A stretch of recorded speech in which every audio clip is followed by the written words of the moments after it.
Pamakuan? Yes! Tapos na. Kinaya kahit mag-isa.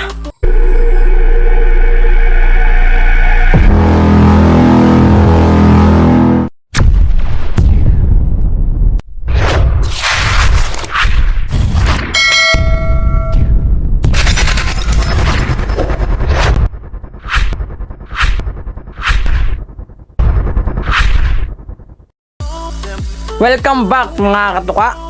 Day 6. Day 6 na ng ating paggawa sa kulungan ng baboy. Yes, napakatagal bago namin ito matapos. Bakit? Kasi sobrang hirap ng dinadanas namin ngayon tag-ulan. Sobrang layo din kasi ng pinanggagalingan ng buhangin.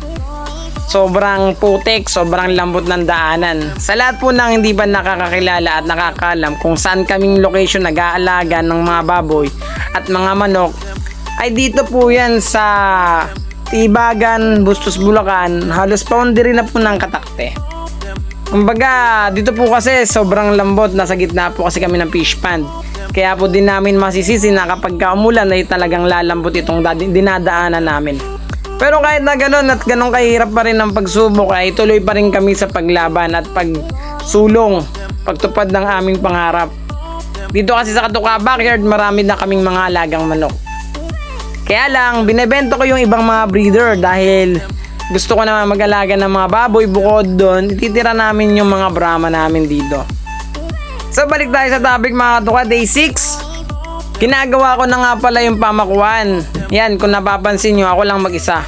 May sumilip. Yan, si Papa. Umulan kasi ng panahon na yan, kaya pinakuha ko sa kanya. So, shoutout sa'yo, Papa Mando. Balik tayo sa topic. So yan nga, andyan nga pala si Papa ng mga oras na yan dahil kinukuha niya puso ng saging. Yes, puso po ng saging. Magugulay po kami ng puso ng saging dito. At siguradong masarap na naman ang hapunan dito sa gubat at dito sa bukid. So ako nga lang pala mag-isa nung panahon na yan. Ako lang mag-isa yung nagpapapako dyan, nagpupupukpok. Kumbaga sariling sikap ang nangyari. Nung panahon po kasi na yan, masama at masakit po ang pakiramdam ng aking pinsan.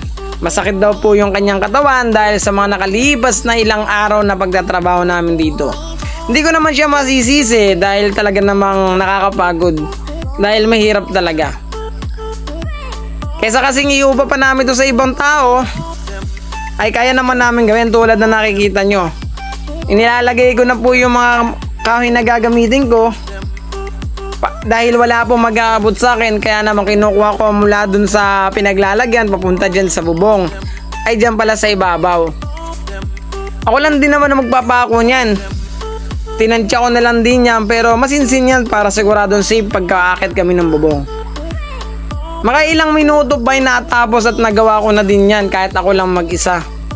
Dahil gumagabi na din, kumukulimlin at may kahalo na rin kasing at may kasabay na rin kasing pag-ambon, ay sinikap ko talagang madaliin yan. Sinikap kong matapos ng mas mabilis kahit ako lang mag-isa. Kapag kasi hindi ko yan ikinabit, matatambakan ako ng trabaho. Dahil pagkalipas ng araw na yan, ay magbububong naman ako. Yan nga pala yung natapos ko. Kinaya kahit mag-isa. Konting ingat lang talaga dahil muntik na ako malaglag habang kinakabit ko yan. Sininsinan ko talaga para mas maging matibay. Approximately 10 hours later. Day 7 na mga katuka. Makatapos nga natin magpako ng mga pamakuan at mag-ayos ng mga kahoy, ay dumako na tayo sa aming pagbububong. Ayan nga, at nagbububong na ako dahil kailangan ko na tong ihabol pagkatapos ng bagyong lumipas. Katuwang ko nga dyan ang aking pinsan, si Makisig Joselito San Antonio de la Cruz Cano. Salamat talaga sa tulong din ng aking father-in-law, si Armando Lopez Veterinario. Shoutout nga pala sa kanilang dalawa. Salamat sa tulong nyo dahil naitatayo natin ng maayos at maganda, plakadong-plakadong ating kulungan. Halos matapos na nga yung pagbububong ko na yan at kumukulimlim na naman at aambon na naman nga. Pero dahil sa tulong ng dalawa kong kasama, ay mas napabilis kong ang maayos yan. May mga butas, yan yung nakikita nyo na yan, may butas yan, tinakpan ko lang. Makalipas nga ang ilang oras, tatapos ko na din yan. Nabubuhan ko na ng maayos kaya safe na yung mga alaga natin baboy. Hindi nga pala mga bago yung yero na yan, second hand lang. Yan na nga naging itsura niyan sa ilalim. Okay na okay, goods na goods po yan para sa ating mga alagang baboy. 1.5 po ang bili namin sa yero na yan, sa per kilo lang po yan, 25 pesos per kilo. Wala po kasi tayong budget pagdating sa brand new na bubong pero pansamantala, goods na goods pa rin po yan. Suportahan niyo po sana kami dito kay Katuka Backyard at wag niyo po sana kalimutang i-share ang ating mga videos.